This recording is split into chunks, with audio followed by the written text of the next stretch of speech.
Hello and welcome to the Gold, Goats, and Guns podcast for January 9th, 2024. My name is Tom Luongo, and we have a lot to talk about. I have with me today one of my favorite guests. I've had him on a few times. It is episode 166, and I'm going to have back on Vincent Lanci of BBL's Gold Fix and Twitter fame, and one of my just absolute best buds to talk market plumbing with. And yeah, we've been thinking about doing this one for a while now. So it was time to get Vince back on the show because, as always, there's always so much to talk about, especially when it comes to Fed policy and how mispriced I think the markets are. So it's going to be fun to find out what Vince thinks about this. So, Vince, how are you? How are your holidays? All of that stuff. Merry Christmas. My holidays were great, and thank you for those kind words. And obviously, I love being here. I'm looking forward to getting your take on a London update. But I want to talk about, can we talk about the Fed today? Sure. Are we not, were we not allowed to talk about the Fed? Was this No. I mean, is that like COVID now? We're not allowed to talk about the Fed because, No, exactly. No. I almost want to be bearish on the Fed now because now I'm all over the place on the Fed. And I have, I think the Fed's I'm scared to say it, but I think the Fed's doing a good job. That's what I want to say. It's like you can't be a gold bull and say the Fed's doing a good job, but I think that's where I am. And you just have to take the slings and arrows of outrageous fortune. I mean, outraged gold bugs, and it's it's right, exactly. You have to do. I've been doing it for 2.5 years, dude. The water's fine at this end of the pool. It truly is. There's no pee in it, right? Other than Peter Schiff's, but what are we gonna do? Right, exactly. So why do you think the Fed is doing a good job, Vince? I'll ask the obvious question. Well, all right. I just think they're aware of their own risks for now. Okay. All right. The moving parts, right? Let's start with the moving parts in March. And I just look at March as a convergence point. In March, if you extrapolate the RRP, which is a piggy bank, the RRP is being, let's just say this. The RRP is being used as a piggy bank to fund Yellen's new treasury supply. That's what's going on there. I mean, among other things, but that's the main thing. That's right. The RRP is set to run out in March or so. What? Right. And to for the layman people in the audience, the RRP is the reverse repo facility, which is the thing that started the whole process of my convergence to say, oh my God, the Fed might actually be doing the right thing, because that's when Powell raised the RRP payout rate 5 basis points above the Fed funds rate back in June of 21, and that's what started the whole tightening cycle. That's right. Yeah. When he raised it 5, that's the funny thing is when he raised the 5 basis points, I had to educate myself on what the RRP was, and obviously it was the opposite of reverse repo, and it became a parking spot for money that at first I thought it was, and I was probably right, but it changed in its use. The RRP, I saw banks putting their money in the RRP and not loaning it out. So it was a means to slow down monetary velocity, like a reserve, right? And the government was like, we're going to give you 5 basis points more. Don't loan it to people, And so as time went on, I stopped focusing on it, and then it starts drawing down. Well, right when it started drawing down, I saw an interview what that Pozar had done, Zoltan Pozar had done, and he said, well, the RRP is going to be used. He says these offhanded comments that end up being really important. Like, yeah, well, the RRP will just be used to fund the new supply of treasury. So he didn't say that, but he said something like that. I went, oh shit, that's right. Okay, so now you fast forward, and the RRP has been drawing down, as Zero had just pointed out, with a deadline coming in March, right? So I'm going, okay, potential problem in March. I see it. They probably see it. But still, I don't want to give them credit, right? I'm like, okay, they're going to have a problem in March. And the thing that makes me paranoid is they're not sure what to do. Okay, so that's going to be proven wrong, but they're not sure what to do. And then the other side of me says, well, they've handled the banking problem without easing, so maybe they do know what to do. But I just ignore that part of me for the moment. And then the Federal Reserve, what did they do? The BTFP, which is supposed to run out in March, and it's still an unknown. It may run out in March. But Mhm. the Fed announces in December that they're going to raise by the end of March, or they're possibly going to raise by the end of March. I Oh, mean, you mean ease, not raise, ease? right? Right. And they're possibly going to ease. And so now I'm going, okay, end of March, RRP. So I'm still on my tinfoil hat, right? I'm going, RRP ends in March. Fed's got to ease in March. Oh, they're worried, right? So I want to say that. And there's to some extent that's true. But I haven't seen anything else break. And I'm Mhm. wondering, and now I see them talking about QT tapering off. And Mhm. I see what they're doing is they're doing everything to make the transition from relying on the RRP to not having to rely on the RRP. And so when you look at the pieces that way, uh, unless there's something that they haven't seen, and there's always the possibility of that, they've already weathered potentially the worst of it. Now, I know we can have a deflationary crash tomorrow, but everybody wants to talk about that and be right about that. Call the last, what is it called? I've called the last correct recession out of the last 100 predictions, something like Mhm. that. How's that Mhm. cliche go? Right. But anyway, I've called 100 out of the last one recessions. So Right. so Right. Right. Right. Right. Right. Right. that's what it is. That's what it is. So I'm not even sure they're going to ease. I just think Mhm. the promise of them easing, or the promise of them saying that they might ease, is enough to make the market comfortable. And then I also thought, maybe they're just taking their foot off of England's throat or Europe's throat a little bit too. So anyway, I came full circle and I said, you know what? Um, they're not just doing their job okay. That he's more than look. The last 6 months is Powell doing everything he can to not ease, but still accommodate Yellen's spending. Yep. That's where I come down on this. Yeah. Okay. Right. So BTFP, that's okay. We'll rescue the banks, but I'm not going to ease. I Mhm. want free cookies in my. Okay, we'll do that, but we're not going to get everything Powell did was to, stubbornly or not, stick to not easing, and he's been proven right. And so there you have it. The world is perfect now. No, I wouldn't say that. But what I would Right. say is the following: if you haven't had a chance to watch it or listen to it yet, I would actually watch it. It's the latest Blockworks interview with Joseph Wang. Mhm. Okay, and I watched it this morning before I sat down to finish my latest blog post, and because I was having the hardest time trying to make sense of what was going on because I had all this jumble in my head. Because, well, you take a week off in this job and everything has gone crazy and you're sitting here saying to yourself, okay, I got to make all these predictions about what's going to happen, and everybody wants to know what I think. Everybody who's wants to know what I think about what's going to happen in 2024 relative to the economy, and I'm like, I'm not sure I understand, because it's a big jumble in your head, right? Like, what does all this stuff mean? The RRP facilities running down, this and everything else. Joseph Wang's interview with Jack Farley on Blockworks, I absolutely recommend everybody listen to it, Right. or watch it. And the crux about the RRP, his argument is the following about the reverse repo facility draining down is the following. It's okay if it does, because if you just have to look at the reverse repo facility as excess reserves, Right. it's where excess reserves went. Mhm. Remember the Fed, remember under Bernanke and Yellen during the ZERP years, we had excess reserves. They were in an account. The banks would just hold everything in excess reserves. And Bernanke was paying better than Powell. He was paying 25 to 50 basis points Right. above the Fed funds rate for excess reserves. Now Powell is paying 5 basis points over Fed funds in the reverse repo facility. So take the two of them together, add them up. This is what Joseph is talking about. Add them up, and that's what the total bank reserves the banking system is.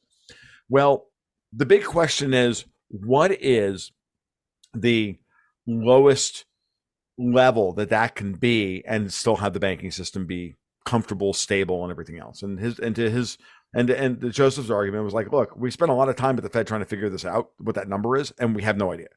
So Right.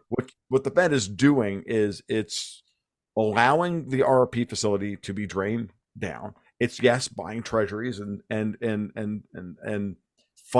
financing new treasury issuance, to your point, Vince. Right. But then once it's gone, it doesn't mean that all of a sudden it's going to be freaking financial Armageddon like a lot of people are talking about. Right. because as we get down below $1 trillion on the RRP facility, what's been happening is that actual reserves in the banking system are starting to rise.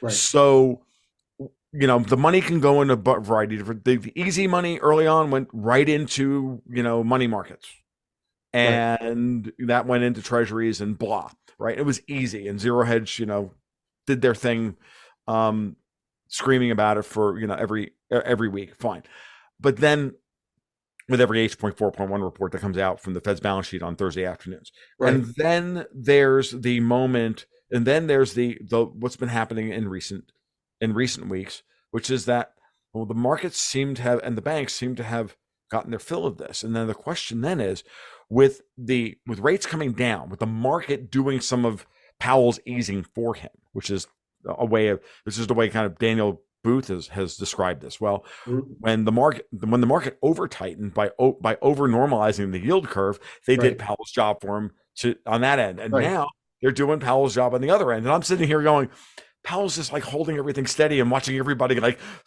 Kermit flap around, going, I don't know what to do, I don't know what to do, and Right. and we're Right. seeing the markets do this like crazy vol thing, and that just makes perfect sense because it's like, hey, we don't know what Powell's going to do next. So the markets are bipolar.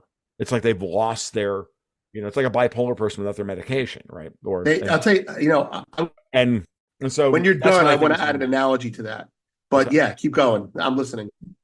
So all I'm going to say is that I think Joseph's analysis of this is that, look, the housing market's not in as bad a shape as we've seen, like we've thought. Um, the possibility exists here that we're dealing with, hey, mortgage rates have come down, right? Because and it's not to say that bonds aren't going to get killed in 2024. They are, but like people have a little bit more room on their balance sheet, personal balance sheets, than you thought they did. The middle class, even at 5.5%, is in a lot better shape than people think it is.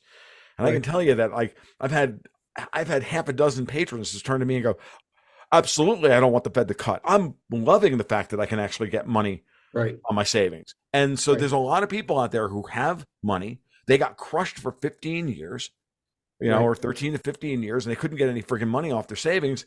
And now they can get money off their savings. And what's happening is this is the way I like to look at it. This is a wealth transfer from Wall Street back to Main Street. And Wall Street's bitching. Right. What a shock. And the globalists are bitching because they had infinite leverage to go crazy overseas with, undermining the United States and the rest of God and the rest of the world, Right. for their grand communist plans of, They'll never say it, but they're rewarding saving, right, which rewards Main Street. Yeah, right, exactly. right. Exactly. I wanted to bring up like a behavioral analogy, and it's Mm, not even an analogy. It was part of their plan. You were talking about how the markets are bipolar, mhm, what's Powell going to do, and I'm going to, I know you're going to like this, but I'm going to. That was planned, and I don't mean it was planned to make the market bipolar.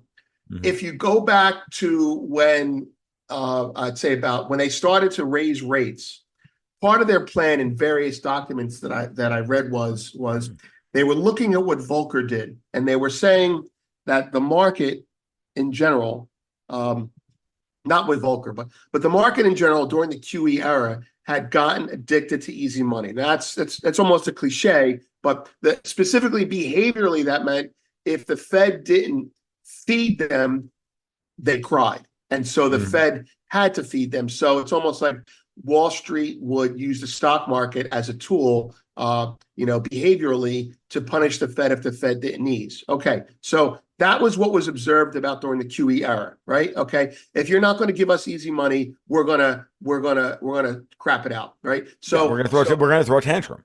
Right, and that's where the addiction comes from. So what happened with the concurrent with the raising? There was a report, there was a paper that Posar did a long time ago, and I don't want to keep bringing him up, but it's just still fucking relevant. And he said that the Fed was going to start letting the market figure it out on its own. Now that's not his words; those are my words. His Mhm. words were, "We need a volatility moment." Right, and that was his word. He was trying to make it like very, very anyway. But what he was saying was, and I looked into it afterwards, was during the Volcker era, you had an era where Volcker let the market figure it out for itself. Now everything policy wise is a pendulum. And back then, Volcker left the markets too much in the dark. And so they did truly get bipolar because they needed some guidance because they were just freaking out. And eventually they got their guidance. But for a long period of time there, Volcker created unnecessary volatility. Now, I can knock him and I can plus him. I'm just saying he's bigger than life person, but that's what he did. But by making them guess, so he did a couple things. He made them guess. He didn't have all these press conferences, and he would just randomly raise or lower 25 basis points and announce it midday, which would just destroy the market. Okay, so now that's one side of the behavior. Keep the market completely in the dark. The other side, and give the impression possibly that you don't know what you're doing. Okay, on a bad day, that gives the impression like, oh my God, what is he doing? I don't know what they're doing, and so people kept their money in cash. Now, fast forward through the QE era, which is accompanied by what I call hand holding, right? Powell's holding hands. Everyone's got to come out. Every Fed speaker is talking the markets into reducing volatility. They want to reduce day-to-day volatility. And what they end up doing is they end up creating the situation that the Wall Street bankers played under, which is, oh, if we don't get what we want, then we're going to complain, and they're going to, if they don't, the point is we're going to get a feedback loop going, and the Fed would come out and say, oh, the baby's, it's like the Ferber method. You have a baby that's crying, you either go in and take care of it or you leave it alone. Well, Powell kept going in constantly to take care of the crying baby, to use the analogy there, and the market got very abusive of his transparency. Okay, so now fast forward to the rate rises. With the rate rises, remember the first speeches, his speeches got gradually more abrupt, more curt, and more like basically "fuck you, figure it out on your own," and that caused what you described, the increased volatility, and ultimately, as you wean the baby off of the easy money or the drugs or whatever analogy you want to use, eventually a lot of people lose money. A lot of people get their asses handed to them. You see that with the SVB bank thing as well. No, it's tough love, right? And so we do have this volatility, but in the end, he's taken the pendulum from, if Volcker didn't say enough, the QE Fed said too much. And now I think he's taken it back to the middle a little bit where the market has to guess, but it still has to, unfortunately, for people that are long gold like myself, unfortunately, we have to believe that he might know what he's doing. So right. that's No, it. I think all of that is excellent. And so the two things I'll say about this, crying babies need to be taken care of because that's the only way babies know how to get their needs met because they have no other way to communicate. So of course, always take care of a crying baby. Don't let them cry it out. It's terrible for babies. That's one. My experience as a parent. That's one. So the other one is this. The other day I was trying to talk about this. This worry that the middle class is going to get wiped out by Powell keeping rates higher for longer. And I'm like, I know, folks, this is Austrian economics 101. The middle class got wiped out during ZERP. Yeah, that's true. Okay, we just didn't know it because we were on a sugar high, and we were actually all really type 2 diabetics and metabolically challenged. And we were just getting, the markets were just getting insulin shots from the Fed on a regular basis and masking the fact that we were getting, it's actually a better analogy than heroin or any of the or alcohol or anything. Actually, the type 2 diabetes thing and insulin shots is actually a better metaphor. Ultimately, I was thinking about it the other day. Let me just throw this in there. The 5% money market rate or whatever, you're getting close to that. That's, the whole, the middle class was destroyed and now the middle class is being rewarded. Like if someone hears that and they may say, well, those things are no, they're not. See, the middle class was destroyed during ZERP. Okay. Yes. And those of us that survived are being rewarded for doing the right thing all those years ago. Anyway, that's the best way to put it. And those who were smart enough, right? So those who were smart enough to clean their balance sheets up, realize that when money was free, you didn't lever up. You kept your balance sheet relatively clean. And if you did lever up, you levered up into assets that were also rising concomitantly Right. Right. because of the zero bound rates. So, real estate and a Right. variety of You other levered things. to assets, not to goods. You didn't go out and buy Right. more cars. You went Right. out and bought more stocks. Right. Exactly. Right. Yeah. So if you did that, then you were in a good balance sheet position that when the Fed started to raise rates, you just reverse the trade and then go into cash and go make 5.5%.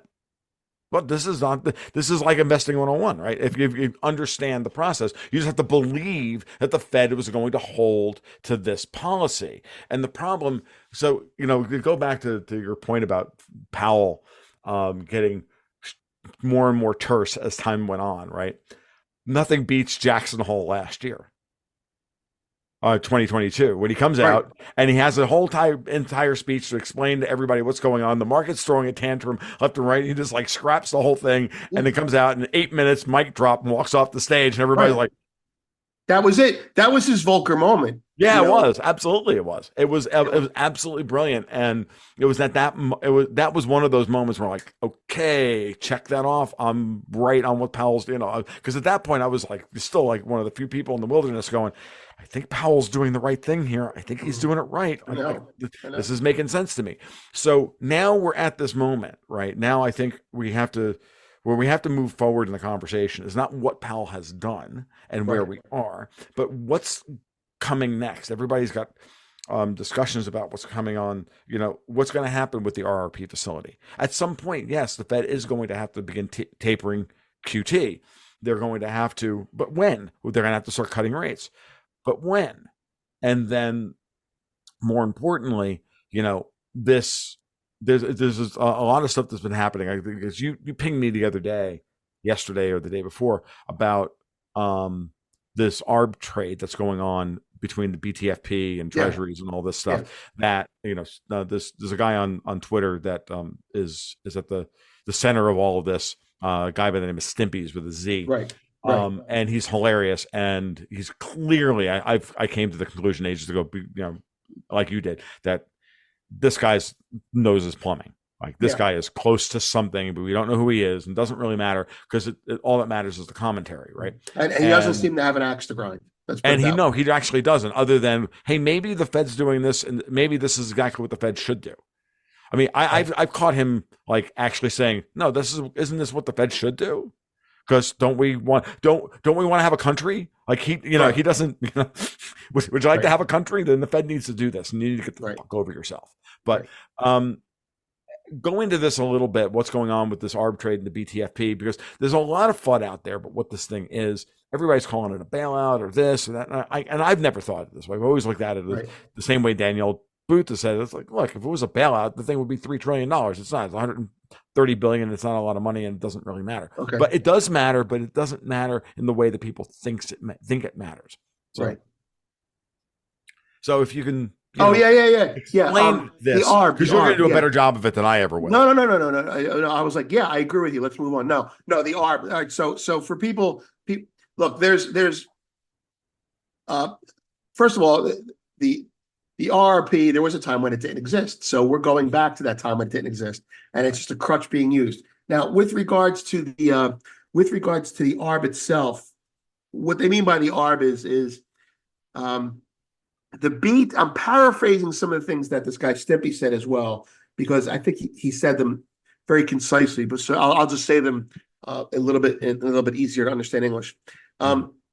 The BTFP, and this part I understand, the BTFP, basically anyone who needed to use it, and by the way, it's a big scarlet letter if you do use it normally, is allowed to they're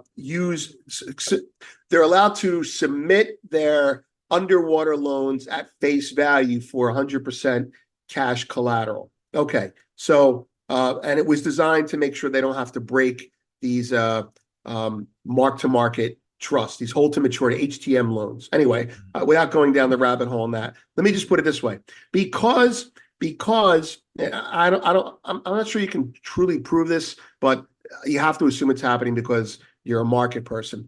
because the Fed is giving a higher interest rate for money than it is charging for the BTFP, well, then you can make some money by arbitraging. You can make some money by saying, "Hey, I've got extra money. Can I get the loan, the cheap loan?" Now, it's not cheap. It's just a little bit cheaper than where Fed funds are right now. And so a healthy bank can then say, and I may be getting this wrong, but I don't think I am. A healthy bank can then say, "Here's my collateral, pay whatever 4%, and then go out and earn 5%." Now, let's assume that you're doing that and you're a healthy bank.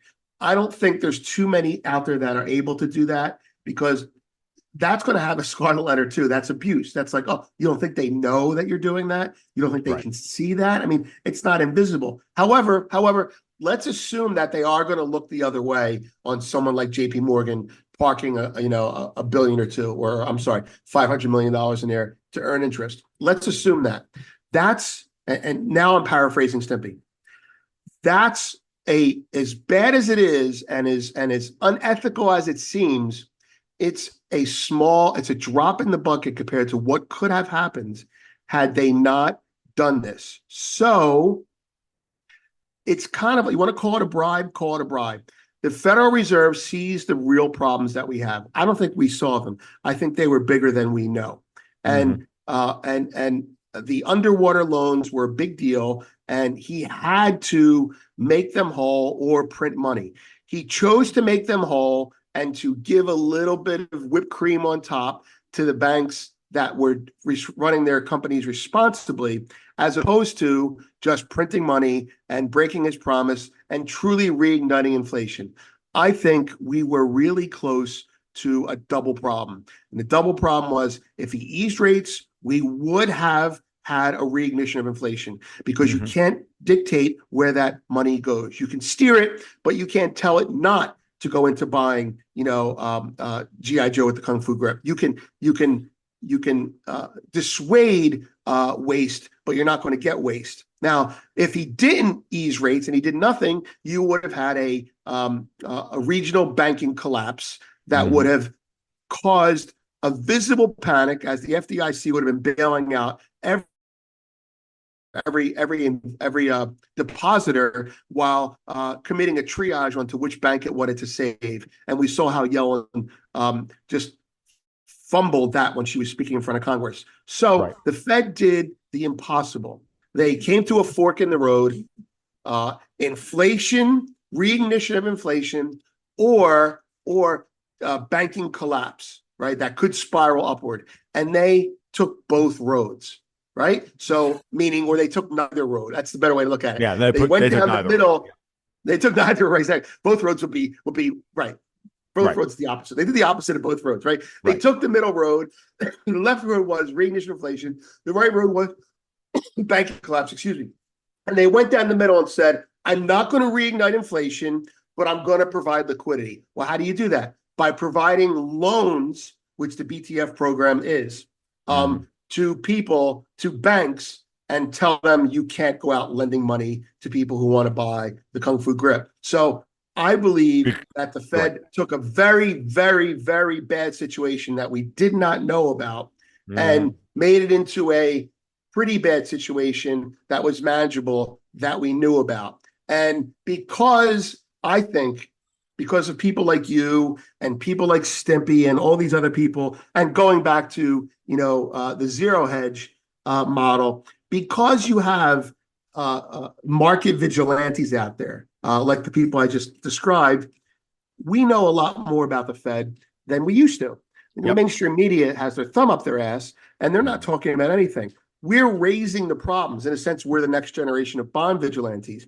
And as a result of that, because we know so much more than our predecessors, and we have these platforms to get out to people, people can be panicked. And the reality of it is, the Fed's doing a better job now than they did a year ago, for sure. And who knows what's going to happen 6 months from now, but down the middle of the road, there's no banking collapse. There's no inflation reignition yet, although I still think it's going to happen. Oh, sure. But I think it's going to happen because of the system, and I think Powell will be long gone when that happens. Anyway, so that's it. I think Powell's behavior, while repulsive to those who understand morality and ethics and law, probably saved a bigger problem that he hopes that we never hear about. This is the kind of the central bank trolley problem. Right. Okay, central bank Right. version of the trolley problem. And this is where I get,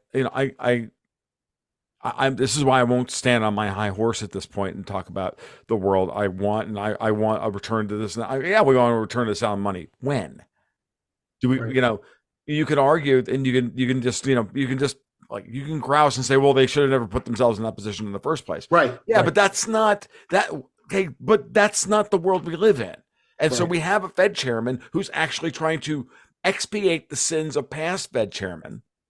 Right. And maybe he's being forced into this because of the force of history and the force of everything else. The fact that there's no balance sheet room in the United States and all this. Like, fine. We got to the freaking crisis point, and here it is. And then they turn around and they have to throw a couple of cookies over at some of the banks and let them pad their quarterly profit reports. And oh, by the way, it's not like the banks are like making tons of money here. Go look at their stocks.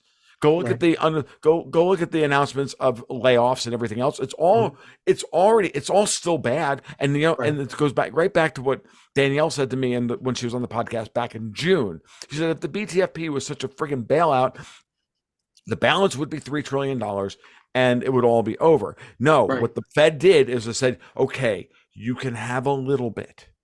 Right. But you still have to go out and raise fucking capital.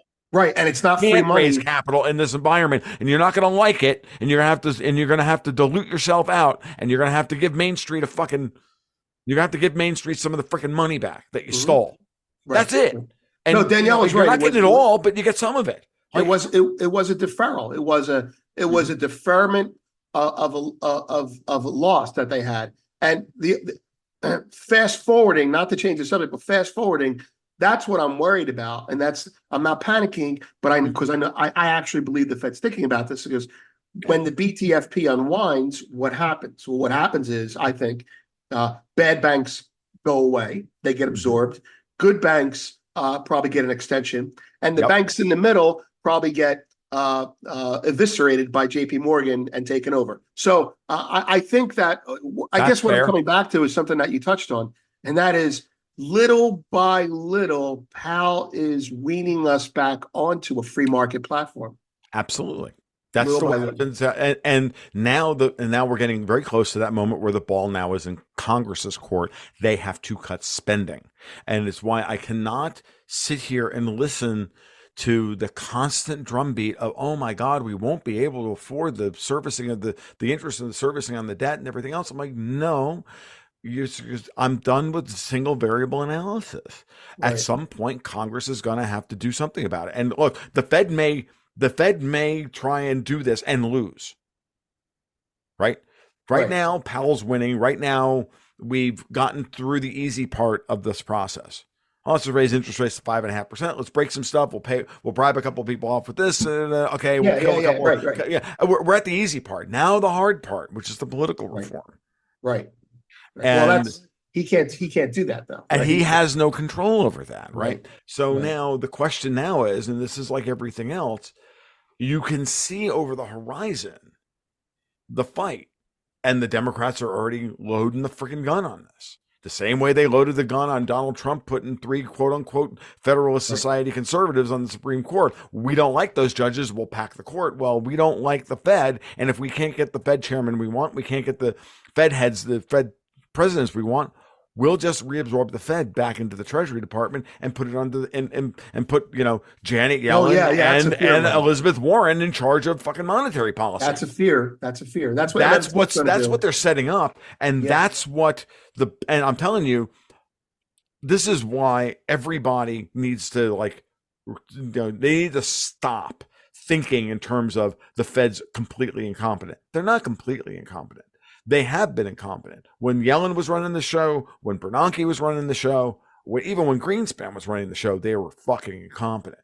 Right. Okay. But we're at a moment now where you get communism, and I've been saying this for 3 years. You can either have the private formation of capital or you can have the public formation of capital. You choose, but I know what Wall Street wants. Right. And I still believe that what Wall Street wants, Wall Street's going to get. And so your description of the BTFP comports with my view of how things actually work in the real world. Meaning, the Fed is always going to do what's best for the big money center banks because that Right. is who actually transmits monetary policy, enforces their rules, and all the rest of it. Right. They are who they are one big system. And commercial banking is under attack. So the Fed is going to do what's best for the banks, which this time happens to be what's best for the country. And yes, and the commercial banks are the ones telling Powell to do this. Right. Right. It's not really fucking rocket science, folks. Right. It's the only thing that makes any goddamn sense. So now the question is, behind the scenes, who's slapping manila folders on whose desks to get them to start cutting fucking spending? And so far, from what I've seen from Mike Johnson, there ain't enough manila folders on that guy's desk yet. Right. And, but again, we say this about the Fed, and we want to say this about, we want to see a definitive statement out of Congress, right? That tells us we're on that path. But it may be too early in the political cycle for that. We may have to wait until after the November election. And between now and then is when all of and that's what the anxiety is at this point. Like I can see this thing spiraling off into 18,000 different directions. Right. 17,995 of them are all bad. Right. Right. Maybe 4 or 5 of them don't suck. And one of them is good. Well, so that's the open question, right? So let's assume that Powell has babysat or intermediated between the real world and the Congress. I'm sorry, the Department of Treasury. Department of Treasury being somebody who needs to have their. Powell held the market's hands, not really held them. He kind of let it figure it out on its own. A little tough love for the markets while placating Yellen. Now, to your point about single variable analysis. That's a phrase you use. That's a good phrase. The nuance that comes with the Congress part, and this is, probably over my pay grade in terms of the fine tuning of it, but I personally believe that the inflation will not be squashed because they can't stop the spending. However, some of the spending is going to be cut. Where, when, and how, I don't know. And so, like you say, after the election, all of a sudden you'll probably see some bipartisanship. We don't think we should be funding, George Floyd, at the top of where William Penn used to be, stuff like that. You're going to start seeing sensible cutbacks, and I think you're already seeing it when you start reading op-eds saying, maybe we shouldn't be so woke. Like you're already starting to see that, and you're seeing the conservative leaders, the fiscal conservative leaders, assert themselves with less pushback from mainstream media.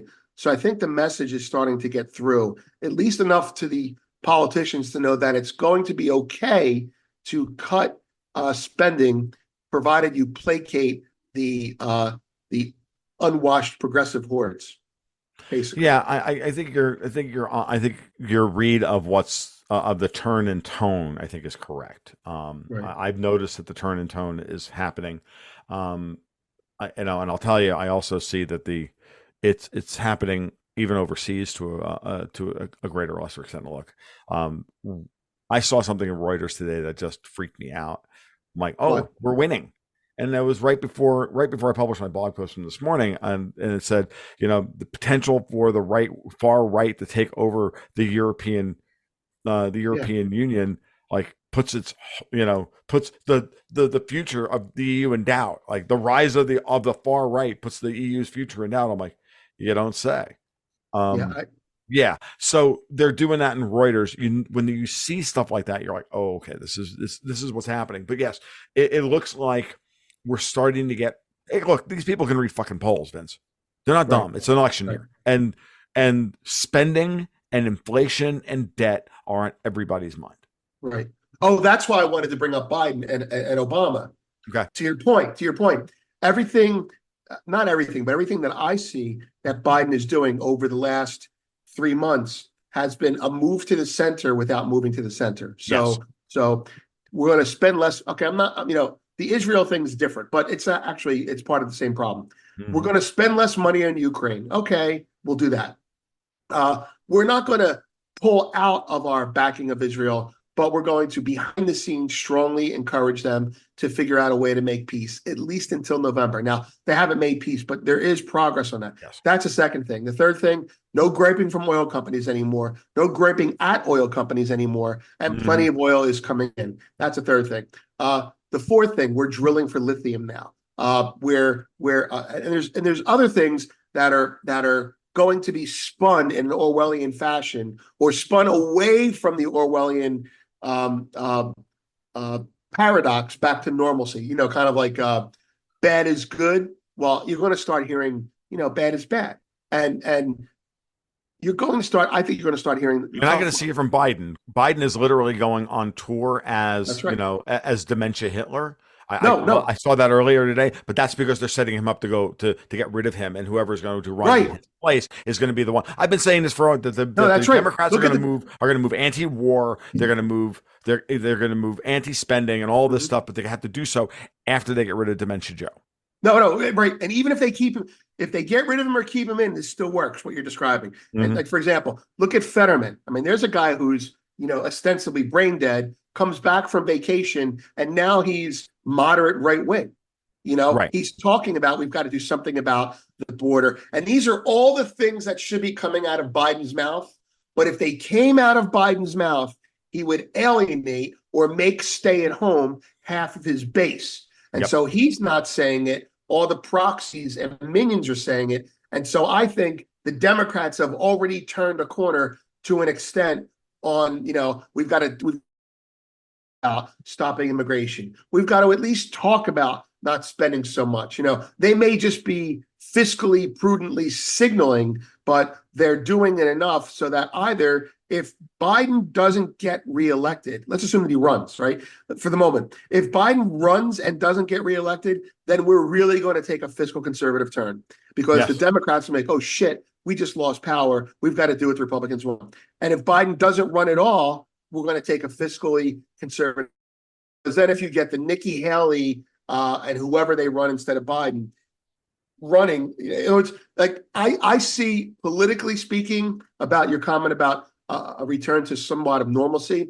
I see them wanting to not have Biden or Trump run. And Yep. it's hate them as you want, but if you have Trump and or Biden running, half the country is going to be fucking miserable no matter who wins.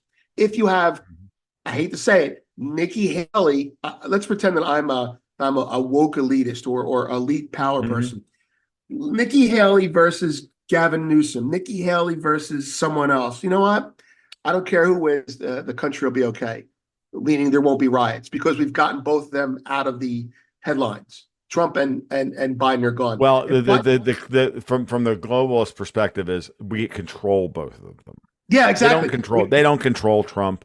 They don't. They're Right, not going. None of them are going right, to go to jail if either Haley or Gruesome are if the Waffle House waitress or the right, lizard person wind up as president.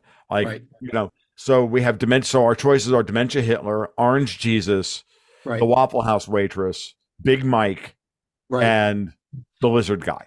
right. Like All the people are like, on board with. I mean, yeah. So like who do you vote for? And no one and RFK Jr. And Right. nothing wrong with RFK Jr. But he's not going to win the No, election. he's not At even going best, to. he will be a Ross Perot like figure, which would be fine because it's going to play into Trump's favor That's if right. Trump. That's right. That's right. Right. They hate Trump, and in order to counter Trump, you have to have Biden. If they have Trump out of it, Biden can step out of it. I think he even said something stupid like that. Like, But I'm going to run if did we Trump dismiss runs. like Kamala Harris too, cackling Kamala Harris? But and that's the other thing. It's like Harris is still in the loop. This is why Biden is still running. We're No, just I know. assuming they're going to get rid of Kamala Harris, and I got news for you, dude. She's not going gently to that good night. No. Can you imagine Harris versus Nikki Haley? I, it would be like, I like, dude. I still like living in America. right, Um, right. I'm sorry. as bad. Please, I've been good today. I've had meat Right, today. exactly. No bad food. I don't need to throw up. Like it's Women. not good. So if I can do nothing else but get the Nikki Haley as Waffle House waitress into the zeitgeist fully, I can I die a know happy. she's such controlled opposition. I didn't realize it, but now it's see all these things are so obvious. All these things that we're talking about were in everyone's head for a decade, these type of Yeah. thought processes. But because we didn't connect, because we were squashed, Mhm. there was no unity to it. Yeah. And now, there are no conspiracy theories are really just spoiler alerts, Yes, you just know? spoiler alerts That's what or they are. I mean, previews. They're anyway, not conspiracy theories aren't movies. They're just the previews. right, there's spoiler alerts. Like, I do yeah. like spoiler alerts. That's really good.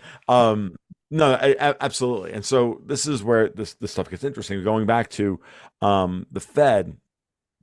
So I have a roadmap, given all the political stuff, and given the roadmap I have in my head. I'm going to ask you the question: where do you think the first rate cut happens, and Oh, why? that sucks because I was about to ask you that. Um, in the I back of have a roadmap, Vince. I'll be happy to no, answer it, okay, but fine, fine. I want to No, hear your. I'll answer first. All right, all right. Okay, so because this is in my process all day long.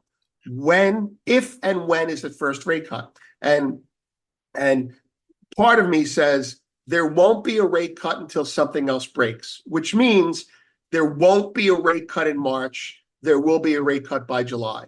That's one side of me, and the Mhm. other side of me says there will be a rate cut because on some level, been so obstinate in not being politically driven that he has to be a little bit politically driven to give back. Okay. Mhm. So part of me says Powell's going to stick to the regime, to the plan. And the plan is I will cut if I have, this is what he's saying to himself.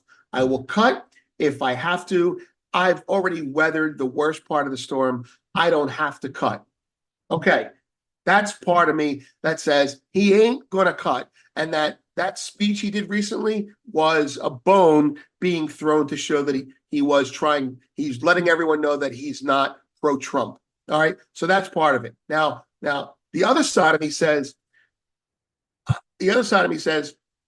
I have to cut because there's something bigger going on that I'm not telling everyone.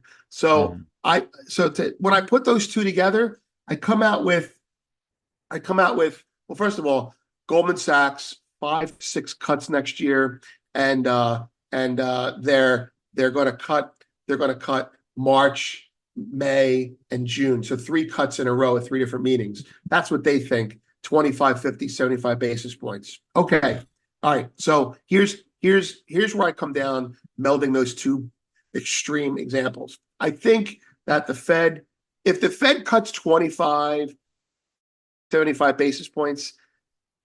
Why? In other words, the choice is: will the Fed cut in a orderly fashion before something breaks, or will the Fed cut by 200, 300 basis points after something breaks? And I think the answer is somewhere in between there. So I think he's going to cut in June, not March. That's Okay. what I think. All I right. think he's So going to. that's a really good answer for that. And I That's all like I that can say. I mean, I don't actually because know. I don't know. We're guessing. It's really close to what I think. So this is so, and I'll give you what I've heard other people say. So I remember Danielle Booth saying recently that she thinks it's going to be May, and from a political perspective, it's neutral. The lag effect for monetary policy doesn't show up for about 6 months. That puts it just around the time of the election, and it's not early, which then gives everybody the ability to think that Powell is trying to get Biden reelected from a Right. purely political perspective. But stocks are already on all-time. Anyway, that's Right, what I'm looking at. but Like stocks are it's all-time not high. about stocks. It's not about that. It's about push. Yeah, I know, and we have GDP growth in the Q3. It was 4.7% or some shit like that. There's so much spending baked into the pie. Um, I'll tell you what I think. I think Powell wants to go into Jackson Hole having not cut, but is willing to cut before then. I think Right. he wants to go that late, and I also think that um, you know when you the reality is we keep getting better data out of the economy than anybody wants to admit at 5.5%. It's not great data. It's Right. not like we're spending money on good stuff but Right. we have all this we have all this deficit spending that's undermining the QT, Right. right? So the question is, again, these are points that Joseph Wang made in this in the Blockworks interview. He's like, you know, yeah, we'll probably see 3 rate cuts because the Fed has effectively communicated that to us, but Right. I can see those 3 rate cuts coming in the last 3 meetings of the year Yeah. to set up a Trump presidency with economic tailwinds, to give them the opportunity then to start cutting spending, because now you've unleashed the credit markets, you've unleashed the banks from Right. their, and you've given them 2.5 years to get rid of the worst excesses on their balance sheets. And yeah, we're going to have some banks fail. Yes, we're going to have some banks. To your points earlier about the bad banks will fail, the medium banks will get swept Yeah. up by JP Morgan, the good banks will survive, right?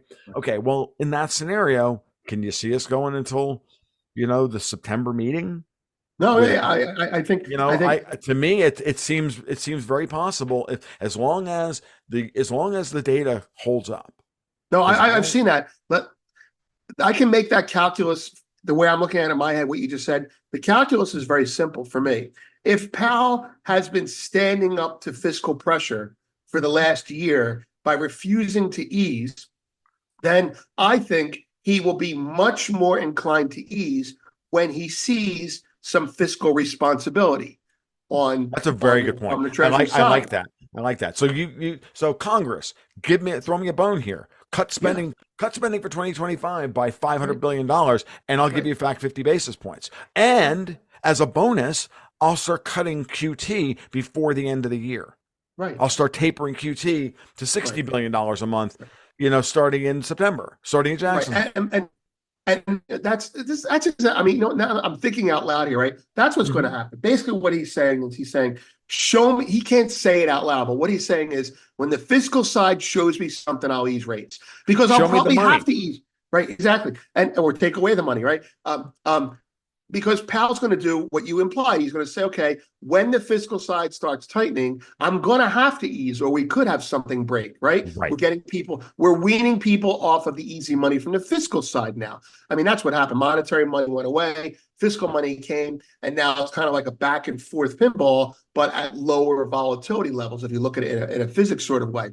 Sure. So Powell, if the longer Powell holds off, I mean, really, he's not saying it, but what he's saying is stability, whether that be with a change in attitude in Congress going into the election or as the election approaches, and then I'll cut. So, yeah, I mean, I'm saying June because I'm really kind of compromising. I'm like, Mhm. it's not going to be in March, and I don't think he can hold out to November or Jackson Hole. I don't think he No. can, or October.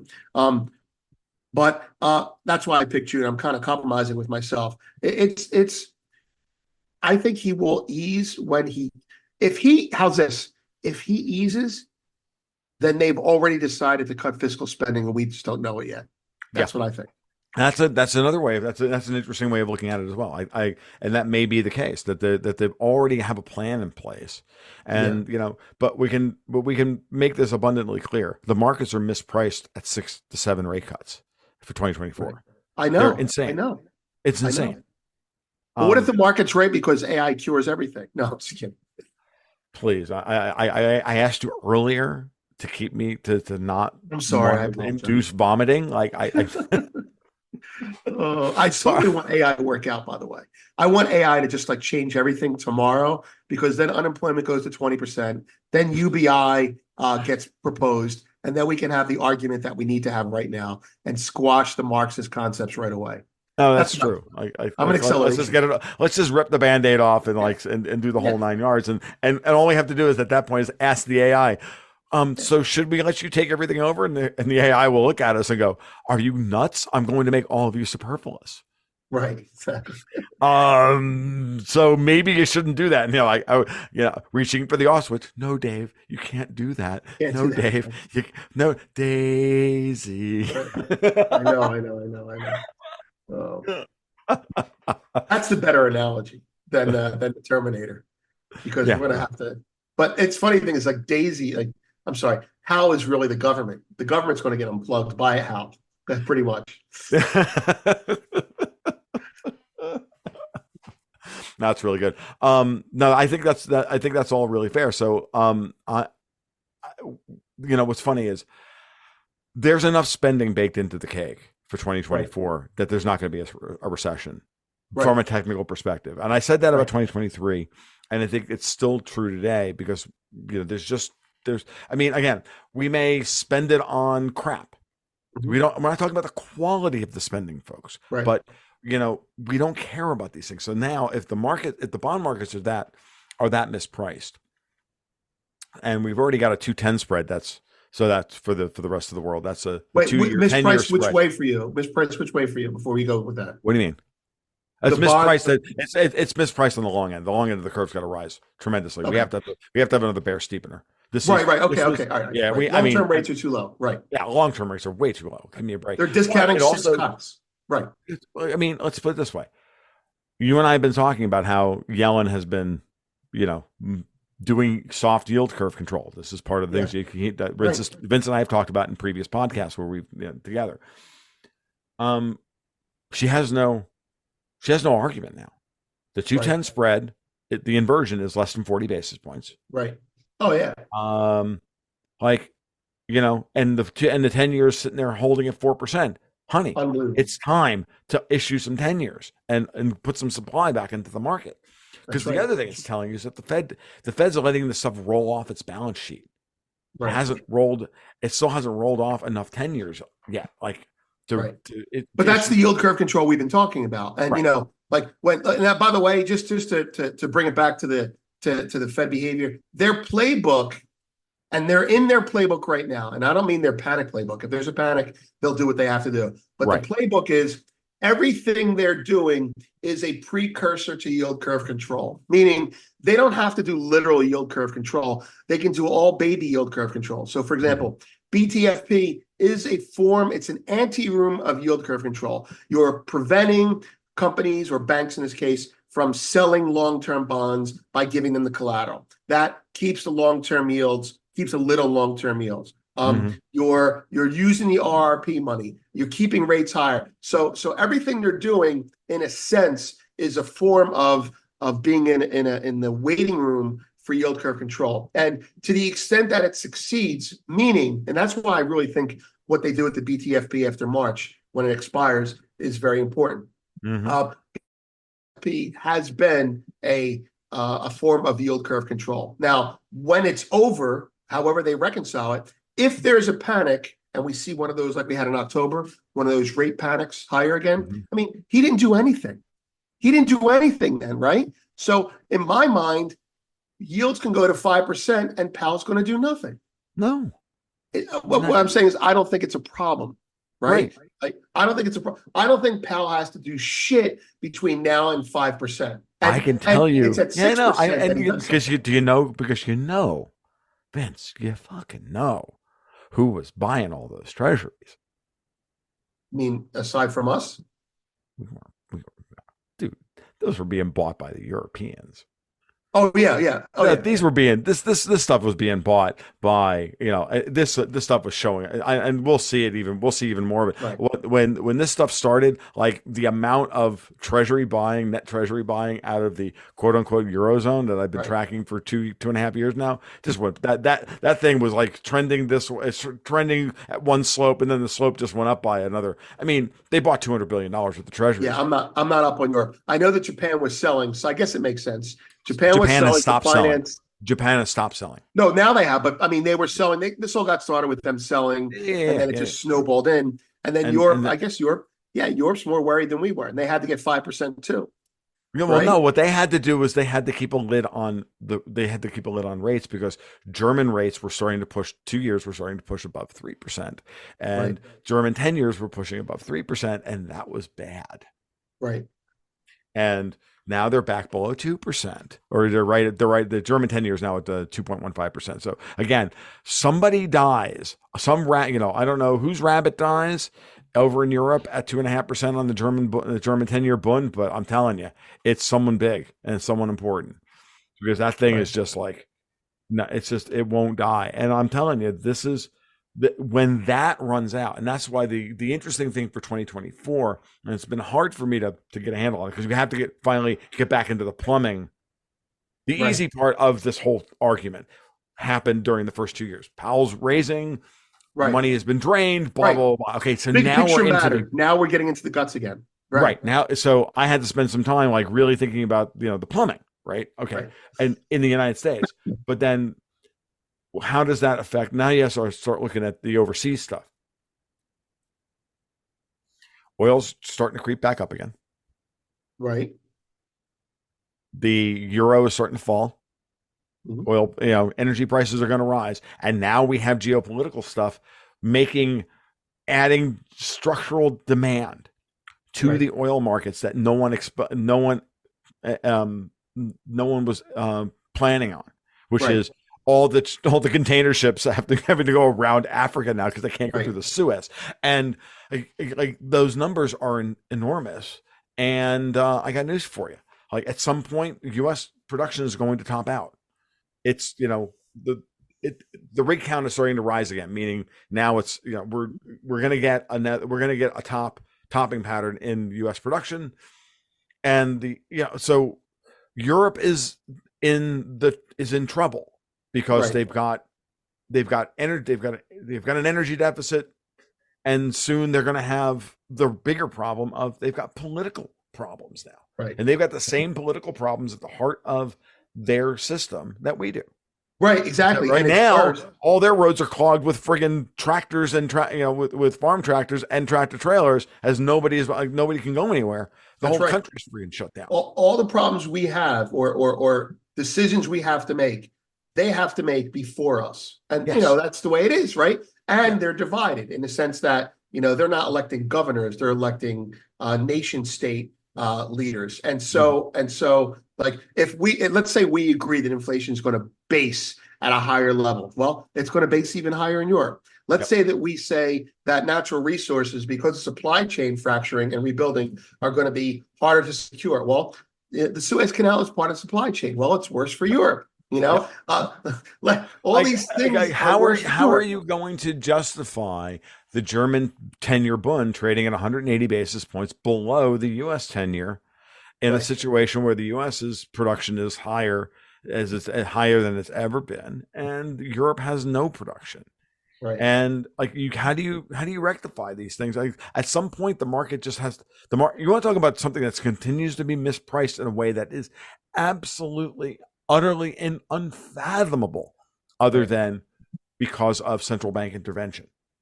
You're talking about European bonds. That's German, yeah, Yeah. European term structure. Yeah, I've I given don't up care what on it is. analyzing. I used to look at it, and so like during 2011, when that crisis, I'm like, why are Greek bonds trading? And I'm like, okay, maybe it's a currency difference. Wait a minute, they have the same currency. How is it that our bonds trade at a higher?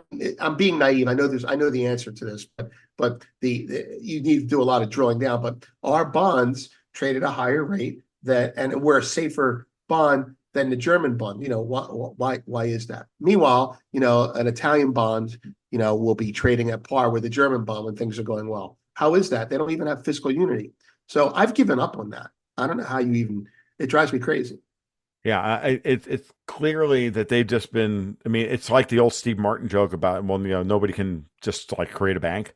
Like it's got to be security first trust and Federal Reserve. No, so it's not Fred's bank. Like you Right. put your money in Fred's bank, he sticks it in the right left pocket, and he sticks it Right. in the right. He sticks your deposit in the left. And it's just the old Steve Martin joke going back to Yeah. Yeah. his first album is hilarious, right? Well, that's every time I think about Christine Lagarde and like Target 2 and everything, that's the image in my head. It's just Fred's bank. Is that the album with the Google Phonic? Is that that one? It's Wild and Crazy Guy. So I don't remember the I have entire that one. album. Yeah. It's definitely the one where he said, you know what you should do to be cruel to your kids, you should teach them to talk wrong. And then he went to France and was like, those French have a different word for everything. Like, Right. Right. That's good. Yeah, I remember. that's a great I album. like the one that I had. What did I had the one with the cruel shoes? on Oh, it. well, just Cruel Shoes. I had a copy of that book. That book was That's the one I had. Yeah. oh my God, was that book hilarious? Have you tried the cruel shoes? Exactly. Anyway, all right. Well, we're getting off. I think we may be time for us to wind this one down. That's right. We're doing this, but no, actually, the idea of Christine Lagarde running Fred's bank is just hilarious, and I think it's actually um, more accurate than I think anybody in the markets actually wants to contemplate, and that's I'm part gonna of the look it up. reason why we're seeing what we're seeing. I'm gonna look that skit up. Yeah. So do we think um so you think he wants to hold off cutting until as long as possible and possibly Jackson Hole. So if nothing breaks, he might not cut because the data is telling him he doesn't have to. And he can The other thing I think that's important to realize is that given the breadth of what Joseph Wang was talking about in this interview with Blockworks, it almost sounds to me like the Fed would rather taper QE than cut rates. And he didn't say that. taper QT, right?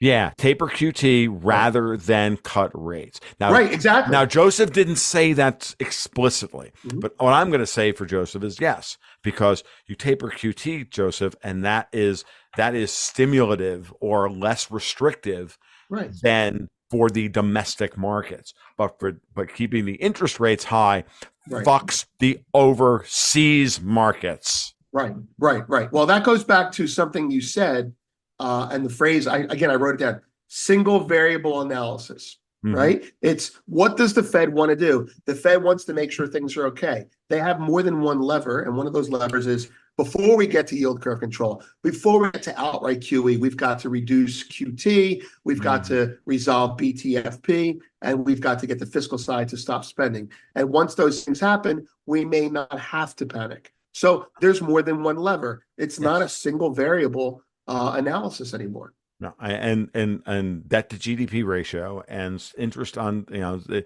interest on the servicing the interest on our debt and servicing that debt is a big variable and it's a big thing. But it does not mean. But there are multiple ways of approaching how to deal with that problem. Right. You and I have explored this in previous episodes of this podcast, and we will certainly talk about it the next time you and I get together, either on this show or some other show when the two of us are on together. So, Vince, has been great. It's been fun. I think we should probably leave it here, and because everybody's heads, I'm sure, is already spinning, as I know mine is. So we'll go from there, and we'll talk again soon, my friend, and we'll go from there. So thanks, man. Love being here. Thanks. Absolutely. So give everybody a little bit of a plug, and then we'll get out the door. Oh, yeah. Friends of Tom Luongo, those of you who are not aware, I have a newsletter, The Gold Fix, Friends of Tom Luongo. I'll give Tom a link, and you can get 30% off forever if you sign up for the premium. If you don't sign up for premium, you can sign up for free, and I'll just spam the shit out of you until you sign up for premium. There you go. Thanks a lot. I appreciate that, Vince. And so we'll leave it there. So that'll do. You have a great night. We'll talk soon. Well, that'll about wrap it up for episode 166 of the Gold, Goats, and Guns podcast. I really want to thank Vince for being a regular guest on the show. He just brings a great energy and is always a challenge to keep up with Vince. He's a great mind and has just such a wealth of experience. It's a challenge for me to try and draw it out of him and learn something along the way. So hope you guys enjoyed it. I know I did, as always. So you can follow my work over at my blog at tomluongo.me. You can follow me on Twitter at TFL1728, where I guarantee the very worst version of me will show up on a daily basis because I control the account. And of course, you can sign up for the Patreon at patreon.com/goldgoatsandguns, where we do twice weekly market reports, private blogs, and the monthly Gold, Goats, and Guns investment newsletter with a full bespoke portfolio, all original material, trying to make sense of how to preserve your capital in a world where they're trying to steal it all from you because, globalists. So there we go. That'll do for this one. You guys be well. You take care. We'll talk soon. Keep your stick on you guys.